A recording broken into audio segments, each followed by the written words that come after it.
चल बस एक राऊंड मारून येऊ. लेखक सुहास मयेकर. वाचक स्वर डॉक्टर अदिती काळमेघ. सहधर्मचारिणी. आज सण आहे. तरी सुद्धा भारनियमन म्हणून लाईटचा पत्ता नाही. पाण्याचीही नेहमीची बोंब.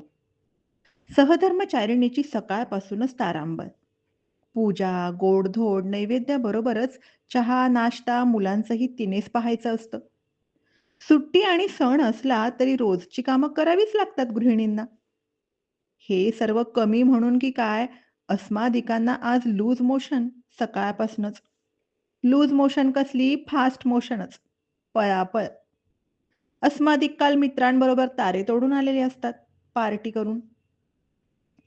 पहिल्यांदा जेव्हा कळ आली तेव्हा विशेष जाणवलं नाही कारण सकाळ होती. प्रातःकाली विधी असतोच. लगेच दुसऱ्यांदा सुद्धा कळ आली तेव्हा मात्र पळापळ. तिच्या कपाळाला आठ्या. तिसऱ्यांदा आदळापट. चौथ्यांदा आकाश पाताळ एक. नळाला पाणी नाही तरी उपसा म्हणून. पाचव्यांदा मात्र अकारण चिंता. खरं तर अस्मादिकांनी तिच्या मनाविरुद्ध खानपान पराक्रम केलेला असल्यानं तिने दुर्लक्ष केलं असतं तरी चाललं असतं.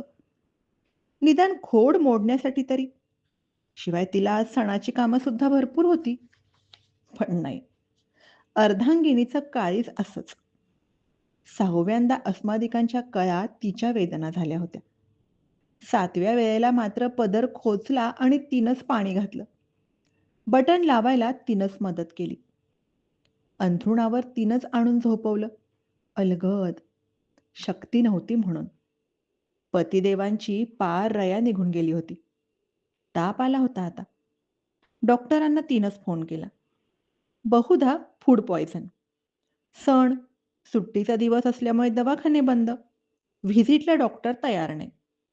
फोनवर गोळी विचारून घेतली आणि तशी केमिस्टमधून आणून पाण्याबरोबर दिली सुद्धा. सोबत इतरही कामं होतीच पण तिथे लक्ष लागत नव्हतं. जीवाची घालमेल सुरू होती.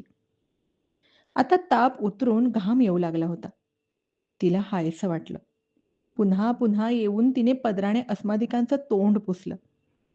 स्वतःच्या झिपऱ्या डोळ्यांवर आल्या होत्या तरी देवांचे केस मागे सारून हळुवारपणे विचारलं, कसं वाटतंय आता? पाणावल्या डोळ्यांनी अस्मादिकांनी मान हलवली. कुणाची हिंमत होती अस्मादिकांकडे आता वाकड्या नजरेने बघायची? धन्यवाद.